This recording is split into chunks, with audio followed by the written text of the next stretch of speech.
Hello friends, अभी आप लोगों के सामने जो ये क्वेश्चन है ये एसएससी सीजीएल 2023 के प्री एग्ज़ाम्स में पूछे गए हैं और ये 24 जुलाई 2023 की शिफ्ट के क्वेश्चन है। तो जिन्होंने भी चैनल सब्सक्राइब नहीं किया है वो चैनल ज़रूर सब्सक्राइब कीजिए, वीडियो को एंड तक पूरा देखिए और वीडियो को लाइक ज़रूर कीजिए। और इसी के साथ जो भी student text book application use करते हैं उनके लिए ऑफ़र कोड है URJD7F। इसे यूज करके आप डिस्काउंट प्राप्त कर सकते हैं। और टेलीग्राम पे मेरा चैनल है SSCN क्लासेज के नाम से, आप उसे भी ज्वाइन कर सकते हैं। तो शुरू करते हैं आज का क्वेश्चन कि 15 सेंटीमीटर और 13 सेंटीमीटर त्रिज्या वाले दो वृत्तों की उभयनिष्ठ जीवा की लंबाई कितनी है जिनके केंद्र 14 सेंटीमीटर दूर है। तो देखिए ये क्वेश्चन ऐसे होगा कि ये एक 15 सेंटीमीटर वाला वृत्त है, ये 13 सेंटीमीटर वाला वृत्त है और इन दोनों का केंद्र है ये। यहाँ से यहाँ तक ये हो गई 15 क्योंकि ये त्रिज्या होगी। दोनों केंद्रों को मिलाने वाली दूरी है 14 सेंटीमीटर और यहाँ से यहाँ तक ये हो गया 13।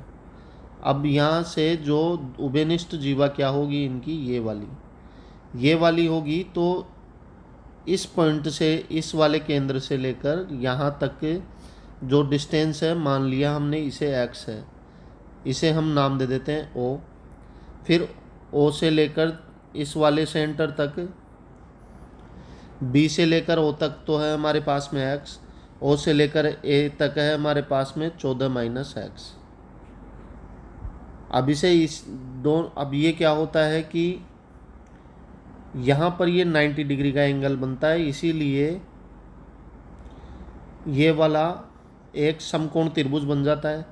इसी प्रकार इधर भी एक समकोण त्रिभुज बन जाता है। तो समकोण त्रिभुज, दो समकोण त्रिभुज है हमारे पास में, तो पाइथागोरस प्रमेय से हम लोग सोल्व कर सकते हैं। क्योंकि 15 स्क्वायर माइनस एक्स स्क्वायर करेंगे तो ये वाला लंब आ जाएगा हमारे पास में। इसी प्रकार 13 स्क्वायर माइनस 14 - एक्स स्क्वायर करेंगे तो वो भी लंब की वैल्यू आएगी, जो दोनों लंब एक दूसरे के इक्वल हैं। क्योंकि उभयनिष्ठ है तो इक्वल होंगे, इसीलिए हमने ये किया। जब आप इसको सोल्व करोगे तो आपके पास में x की वैल्यू आ जाएगी 9। और 9, जब x की वैल्यू आ गई 9 तो आप 9 जब यहाँ पर रख के सोल्व करोगे वापस कि 15 square minus 9 square is equal to लंब स्क्वायर, तो लंब स्क्वायर की वैल्यू आ जाएगी, लंब आ जाएगा हमारे पास में 12। और ये लंब आया है सिर्फ वन साइडेड, जबकि ये पूरा लंब हो जाएगा 12 × 2 24 सेंटीमीटर का। तो उभयनिष्ठ जीवा की लंबाई आ जाएगी हमारे पास में 24 सेंटीमीटर। अब देखते हैं नेक्स्ट क्वेश्चन। इस क्वेश्चन में क्या है कि cosec theta plus cot theta की वैल्यू हमें एम दी हुई है और एम स्क्वायर माइनस 1 और M upon M square plus 1 की वैल्यू पूछी गई है। तो एम स्क्वायर की जगह हम cosec theta plus cot theta का स्क्वायर कर सकते हैं। तो ये हो जाएगा cosec square theta plus cot square theta plus 2 cot और cosec theta minus 1 upon cosec square theta plus cot square theta plus 2 cot theta cosec theta plus 1। यहाँ क्या होता है, कोसेक स्क्वायर थीटा -1 की वैल्यू होती है कोट स्क्वायर थीटा। इस प्रकार ऊपर हो जाएंगे हमारे पास में 2 cos square theta plus 2 cot cosec theta, और नीचे कोट स्क्वायर थीटा प्लस 1 की वैल्यू होती है कोसेक स्क्वायर थीटा। तो नीचे हो जाएंगे 2 cos square theta cosec square theta plus 2 cot theta cosec theta. तो ये हो गए हमारे पास में 2 cot square theta plus 2 cot और cosec theta upon 2 cosec square theta plus 2 cot theta cosec theta. यहाँ से हम क्या करेंगे, दो सारे कॉमन आएंगे बाहर तो कैंसिल हो जाएंगे।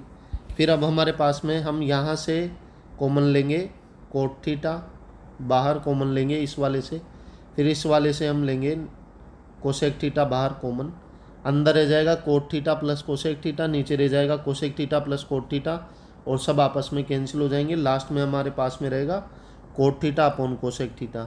कोट थीटा को हम cos theta upon sine theta के रूप में लिख सकते हैं, और कोसेक थीटा को 1 अपॉन साइन थीटा के रूप में लिख सकते हैं। यहाँ साइन से साइन कैंसिल हो जाएगा और कोस थीटा हमारे पास में आंसर रह जाएगा। तो देखिए नेक्स्ट क्वेश्चन।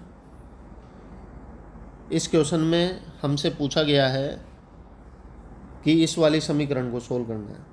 तो आप देखिए ये क्या होता है, 0.01 का क्यूब प्लस 0.003 का क्यूब अपॉन ये जो भी वैल्यू दी हुई है इसे हम एज इट इज़ रहने देते हैं, अभी नहीं लिखेंगे।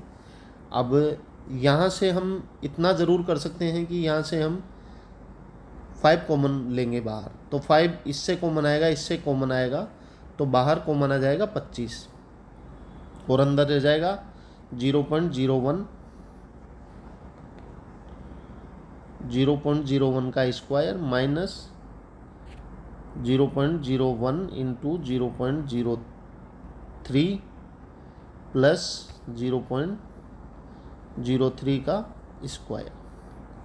अब आप देखिए जब इसे आप ओपन करते हो तो a cube plus b cube का फॉर्मूला क्या होता है, a plus b into a square plus b square minus a b. तो उसी प्रकार जब आप इसे खोलोगे तो आपके पास में आ जाएगा 0.01 प्लस 0.003 इंटू 0.01 का स्क्वायर प्लस 0.003 का स्क्वायर माइनस 0.01 इंटू 0.003। अब यहाँ से ये वाला कैंसिल हो जाएगा पार्ट,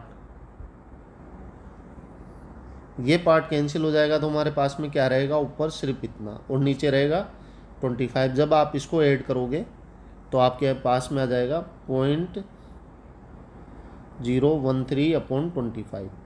और इसे जब अगर अपन पॉइंट हटाते हैं तो अपन इसे लिख सकते हैं 13/25 इंटू 1000।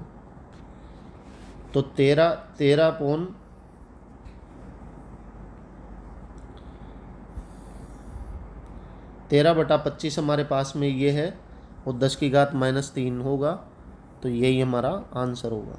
अब देखते हैं नेक्स्ट क्वेश्चन।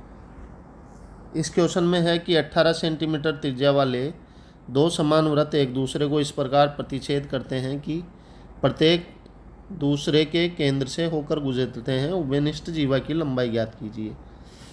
इस केस में क्या होगा, ये भी 18 सेंटीमीटर त्रिज्या का वृत्त है, ये भी 18 सेंटीमीटर वृत्त है, त्रिज्या का वृत्त है, और जब दोनों को मिलाएंगे हम तो ये भी 18 सेंटीमीटर होगी, क्योंकि एक केंद्र से लेकर दूसरे केंद्र तक दूरी, ये परिधि यहाँ से केंद्र से होकर गुजर रही है, ये वाली परिधि भी केंद्र से होकर गुजर रही है। मैं डायग्राम ठीक से नहीं बना पा रहा बस। तो अगर केंद्र से लेकर परिधि तक की दूरी 18 सेंटीमीटर होती है तो दोनों केंद्रों के बीच की दूरी भी 18 सेंटीमीटर होगी। और ये हो गया इसका केंद्र, तो ये केंद्र यहाँ पर होगा, और इसे देखते हुए हम जब बनाएंगे तो ये हो गई 18, और यहाँ से लेकर अब केंद्र से लेकर ये प्रतिच्छेदी बिंदु तक भी 18 सेंटीमीटर होगा, और इस वाले केंद्र से लेकर प्रतिच्छेदी बिंदु तक भी 18 सेंटीमीटर होगा। तो ये बन जाता है समबाहु त्रिभुज, इक्विलेटरल ट्रायंगल। और इक्विलेटरल ट्रायंगल में हाइट का फॉर्मूला क्या होता है, √3/2 इंटू भुजा। तो भुजा है हमारे पास में 18, तो एक त्रिभुज की हाइट हमारे पास में आ गई 9√3। और ये पूरी हाइट होने के लिए क्या होगा, हमें इससे 2 से मल्टीप्लाई करना पड़ेगा, और 18√3 हमारे पास में आंसर होना चाहिए, जो कि यहाँ पर नहीं है। लेकिन 18√3 को इन्होंने ऐसे मैनिपुलेट किया है, इसे हम अगर 6 × 3 √3 करते हैं और 3 को अगर अंदर लेके जाते हैं तो ये अंदर स्क्वायर होके मल्टीप्लाई होगा, तो 6√27 हमारा आंसर होगा, जो कि ये है। तो वैसे तो आपका 18√3 भी सही आंसर है, और इसे ही चेंज करके इन्होंने 6√27 किया है, तो ये हमारा आंसर होगा। तो चलिए फिर मिलेंगे नेक्स्ट क्वेश्चन नेक्स्ट वीडियो के साथ। तब तक के लिए जय हिंद,